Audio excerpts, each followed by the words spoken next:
Alors, on continue notre chemin. C'est toujours le cimetière Père-Lachaise.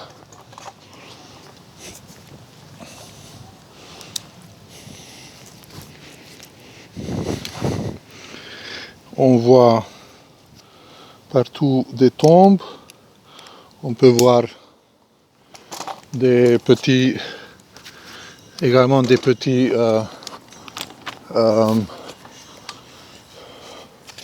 tombes, des grandes tombes, tombeaux.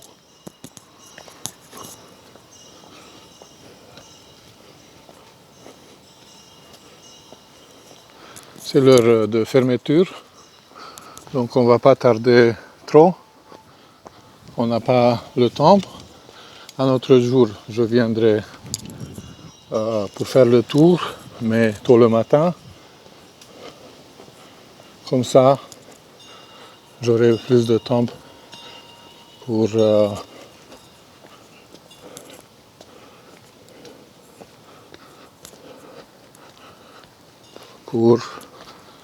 visiter les tombes.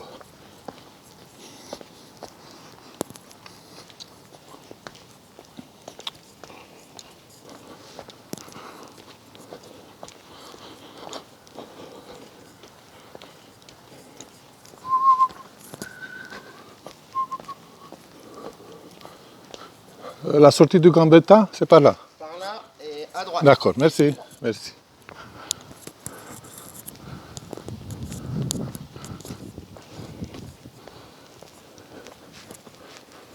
Famille de Villette ou Villette.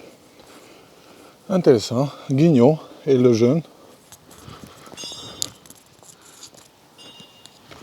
Ah, j'ai soif. Je vais boire un peu d'eau. On entend la campanelle des vaches qui reviennent de champs, du pâturage.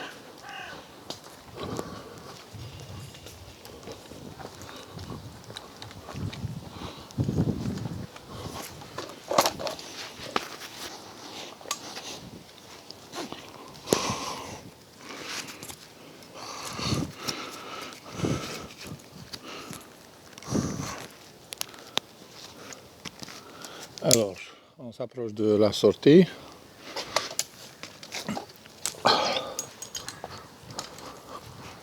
Ici, des petites fleurs aussi. Rafael Gutiérrez.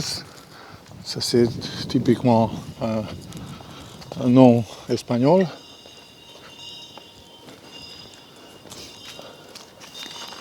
Alors, on voit là-bas un pierre monolithe.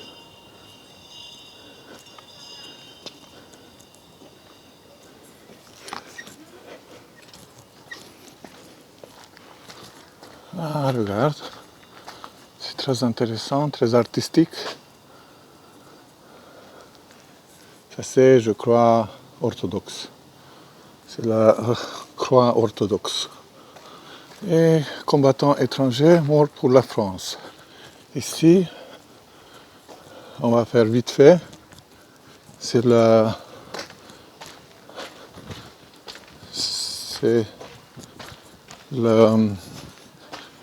une obélisque pour les combattants hongrois de 1956, la révolution hongroise contre le régime soviétique.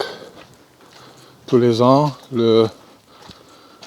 en octobre, on commémore ici les Hongrois, la révolution, en fait les gens morts pour la liberté pendant la révolution hongroise.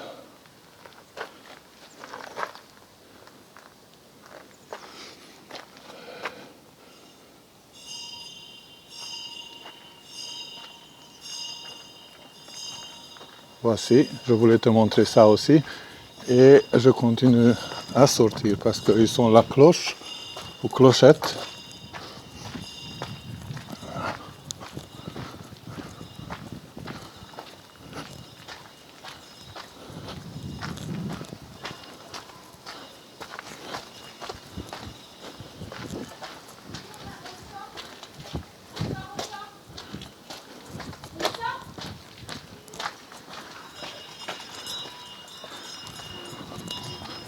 Ah, c'est comme un sort de mausolée.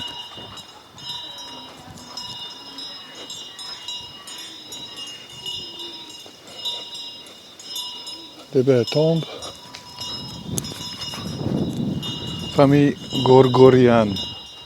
Ça c'est typique arménienne. C'est un nom typique arménien.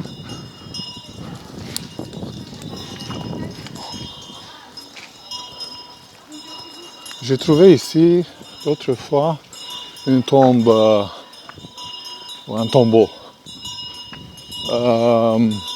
hongrois, avec un nom hongrois, mais je ne me rappelle plus où il était. 66 000 tombes. Ouf. C'est même compter de jusqu'à 66 000, c'est beaucoup. Ici sont les tombeaux plus simples. Donc je suppose que c'est la partie nouvelle. Et là, c'est une église où on célèbre, on fait les cérémonies. Et là, c'est le columbarium où les gens sont, les morts sont mis. Ici, c'est le crématorium. Une fois, je suis venu ici pour la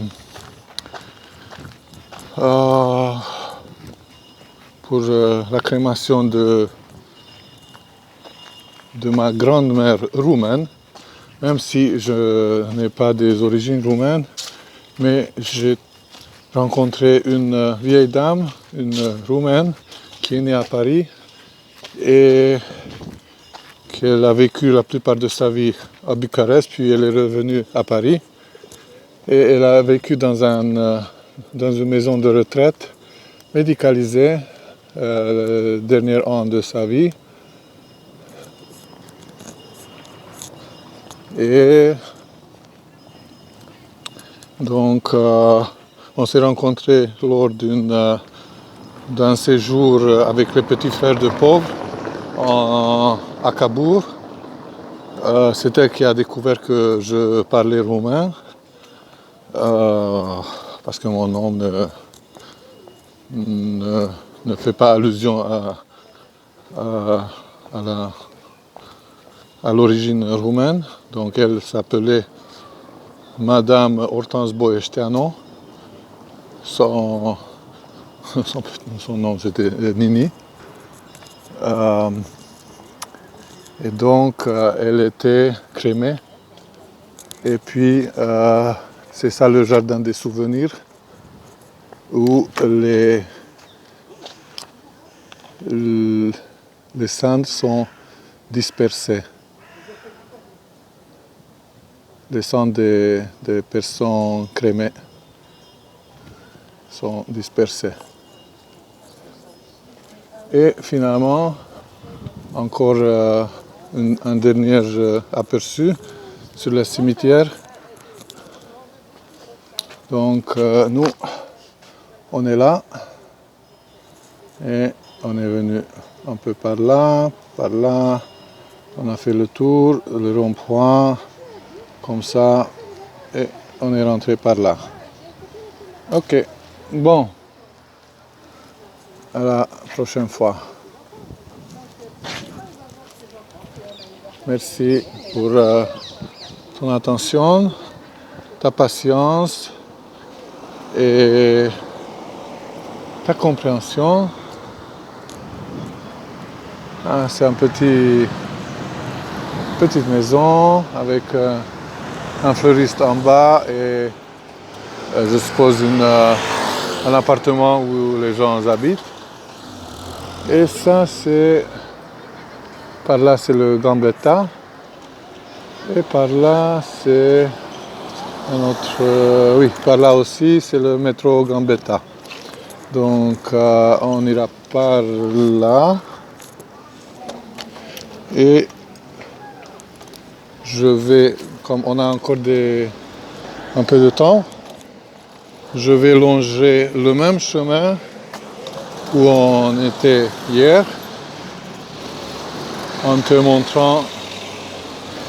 Bon, on va descendre sur la rue où j'ai fait des photos avec le petit parc longeant le mur de la cimetière. Ça c'est déjà 6 mètres d'auteur, ça c'est 4 mètres et demi presque.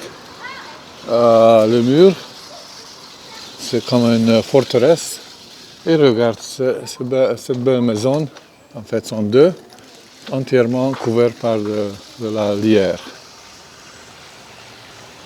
C'est très joli.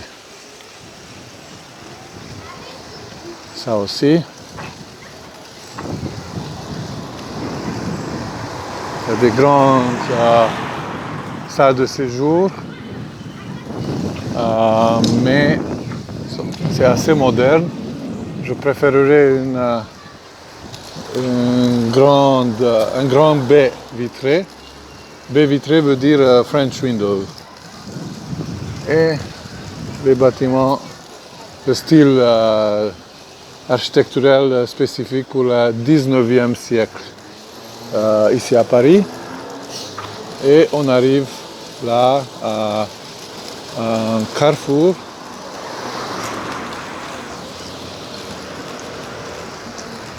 Les tilleuls toujours. Et là, c'est le petit parc qu'on a parlé hier. Et ici, c'est la rue qui va jusqu'à métro Père-Lachaise. Avenue Gambetta, c'était un homme politique, député du 20e arrondissement. Gambetta, c'est normal, c'est un homme italien.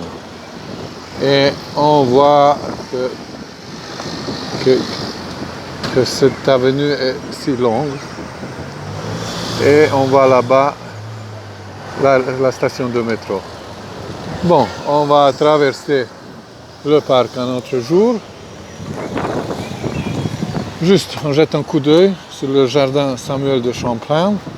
Ce jardin rend hommage à Samuel de Champlain vers 1570-1635, explorateur et colonisateur français qui fonda la ville de Québec en 1608. Contigu au cimetière du Père-Lachaise, il abrite une grande variété d'arbres et une mare créée en 2007.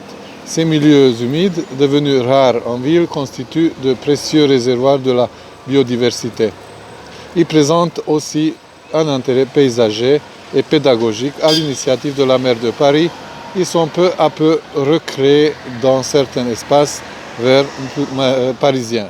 Le mur, en 1909, a été élevé à la mémoire des victimes de révolution. Bon. On va découvrir un autre jour le jardin. Maintenant, on va descendre. Pas avant de prendre une petite photo ici. Et une autre photo ici. Puis, on va continuer en roulant en trottinette par la force de la gravitation, sans faire aucun effort. On va aller jusqu'en bas du métro.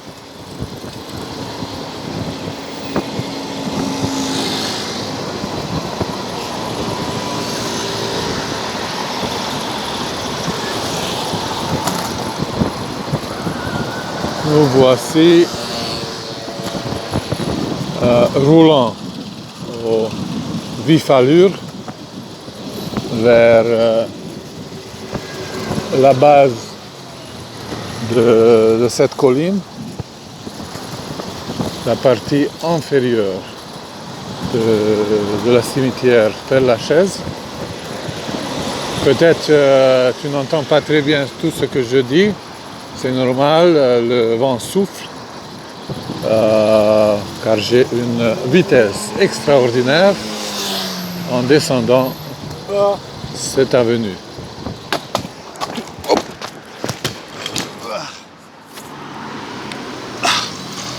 Oups. Alors, bon, je reprends la petite vidéo. J'ai tombé de la trottinette, je me suis déséquilibré. Oui, la prochaine fois, il faut que je fasse plus attention. Et bon, c'est comme ça.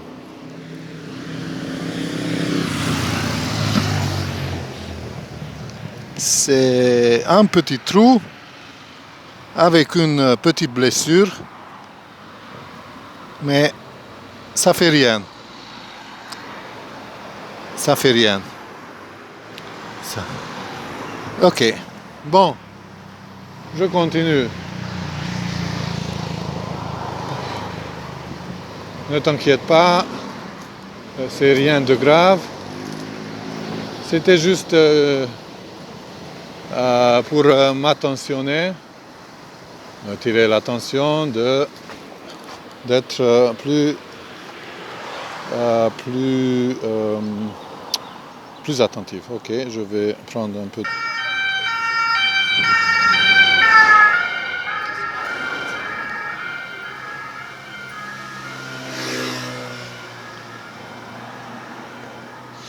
C'est passé, tout va bien, pas de problème. C'est bien qu'on a le gel hydroalcoolique, comme ça on peut se désinfecter et continuer notre chemin. C'est bien. Donc ce n'était pas pour rien d'installer les petites conteneurs de gel hydroalcoolique. C'était pour pouvoir me désinfecter. Bon, je ne sais pas comment retirer cette partie avec mon accident. C'était juste une petite chose. Il ne faut pas s'inquiéter. Je ne peux pas couper la vidéo. Donc je vais continuer. Et tout ira bien. On sourit, on est gai, on est content d'avoir filmé un peu à Paris.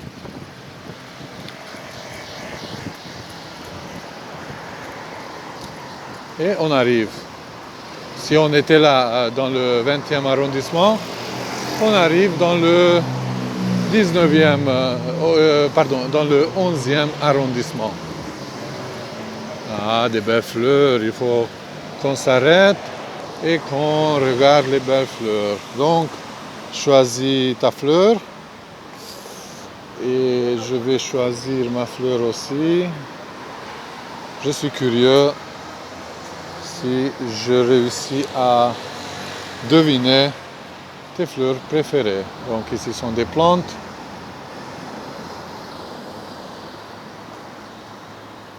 Et ça c'est le Ralanchoe Diplobenia Campanule Grassula. C'est Ralanchoe Campanule. Et ça c'est la bégonia. Ça c'est la lierre. Impatiens Nouvelle-Guinée. Cyclamen. Hexacume. Et la lavande, qui n'est pas vraiment une fleur. Et Kalanchoe. Le jasmin, oh, j'aime beaucoup le jasmin, le thé de jasmin. Et puis on a ici le pivoine, le gerbera, la rose. Ce sont très belles fleurs. Gerbera, rose, statis, hypericum. Les pivoines, elles sont belles. Elles sont belles et n'ont pas de parfum. Les hortensias, mes préférés, bien sûr. Bégonias, j'aime beaucoup les bégonias. Et le petit rosier. Et donc, de tout ça, de toutes ces fleurs, je crois que tu vas choisir celle-ci. Je crois. Ou sinon, tu vas choisir les pivoines. Ou sinon, le Lysianthus. Ou je ne sais pas. Ça, je ne connais pas le nom, mais en hongrois, ça s'appelle körömvirág. Chez nous, on fait une pommade, une sorte de crème pour les différentes blessures, comme celui que j'ai eu tout à l'heure. Et j'aime beaucoup ces bégonias. Je crois que c'est ton choix aussi. Bon, on continue. Et on arrive bientôt au carrefour du boulevard de Avenue Gambetta et boulevard de Ménilmontant.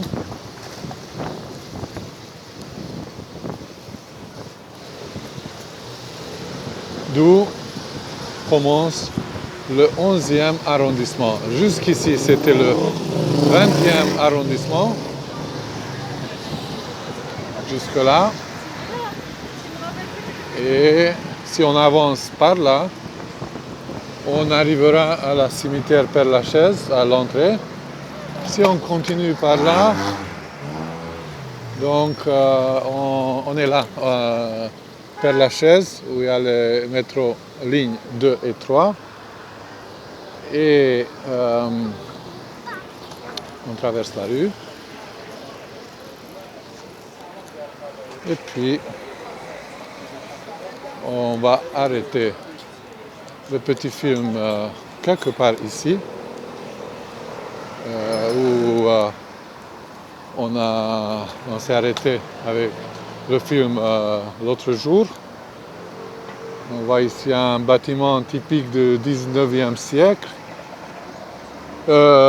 Oui, au début du 20e siècle, je crois. Si on continue par là, c'est la rue du Chemin Vert.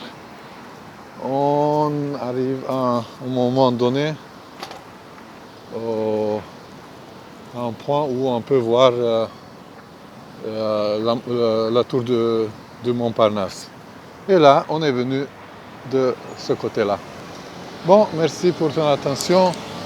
À la prochaine.